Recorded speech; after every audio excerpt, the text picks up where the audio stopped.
Welcome to In Depth. It's a problem that impacts judges, law enforcement officers, prosecutors, and defense attorneys, and everyday people. It's a problem in Evansville and Vanderburgh County, but our community is not alone. A man who has been talking about this for years just this week took his case once again to Indiana lawmakers. And joining me tonight is Vanderburgh County Sheriff Dave Wedding. Sheriff, thanks for joining us tonight. You're pushing for jail expansion, but this is a very complicated problem. You've been talking to lawmakers up in Indianapolis.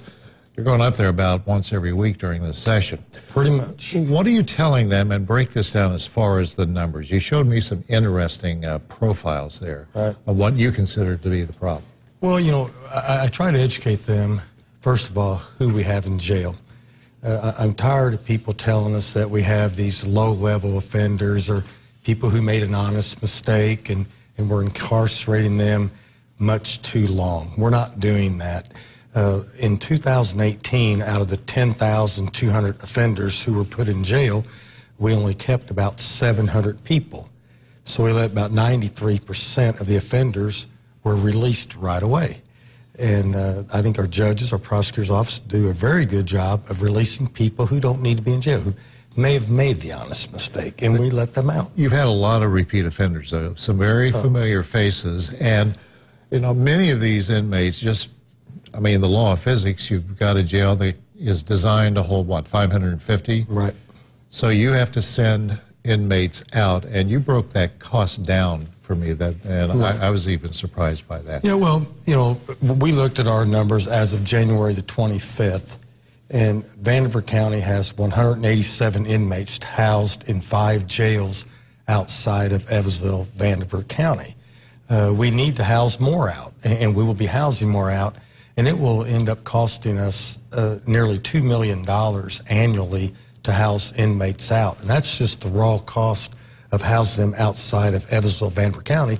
Now we have logistical problems of making the calls, transferring back and forth, maybe needing to come back for court appearances, maybe getting sick over in the Posey County Jail. They don't have a hospital, so we have to run and get them or meet Posey County and start guarding them again.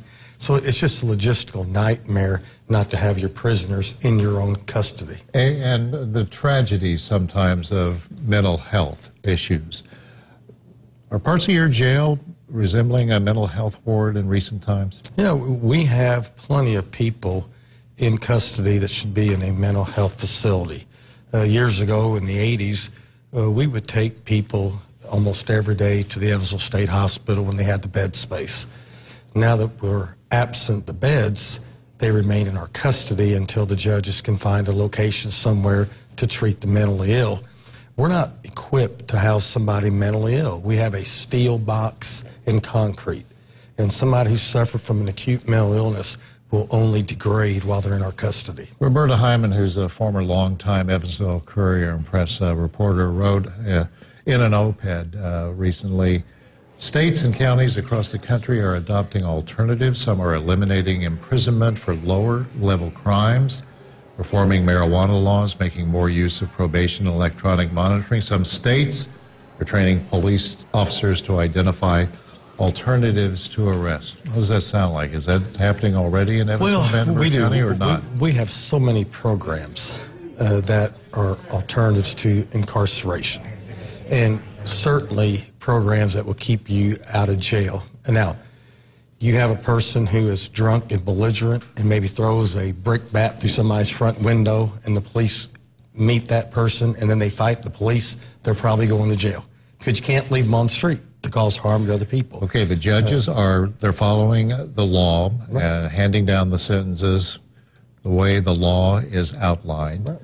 You use the term innkeeper or what have you, but you have seen this problem. You told me an interesting story when you were a deputy way back in the early 1980s. I'm getting back to the mental health issue again. When you walk those long corridors, or that story you shared with me about 1981, is there a face there that you sometimes see and you say to yourself, this guy shouldn't even be here? Yes, I mean, it happens every single day.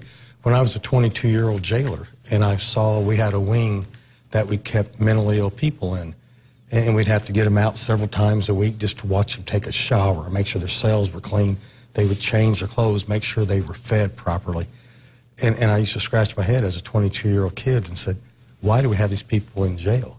And here we are 38 years later with the exact same problem. And I have begged for 4 years as a sheriff that we need mental health treatment for acute mentally ill people. And we're not getting any help. And you hear people talk about addressing the issue. I was in Florida for the Florida Sheriff's Association. Their attorney general told the law enforcement there that, yeah, I'm going to work with you on the mental ill and the opioid crisis.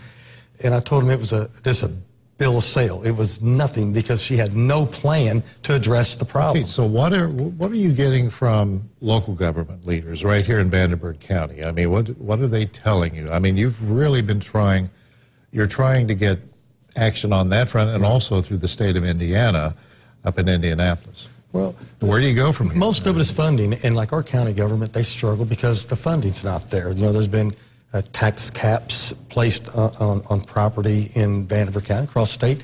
The funding has dwindled, and they are searching for funds because not only do you have to build the structure, you have to pay staff, medical staff, laundry, food, utilities. It's very expensive to have a jail, and it's tough to come up with those funds. All right, Sheriff Wedding, we're going to continue this discussion. I know you'll be on in the near future here at this table, but I appreciate you coming out tonight to get us started on a very complicated issue that bears discussion throughout the Evansville and Vanderburgh County community. Thank you so much for being here. Thank you.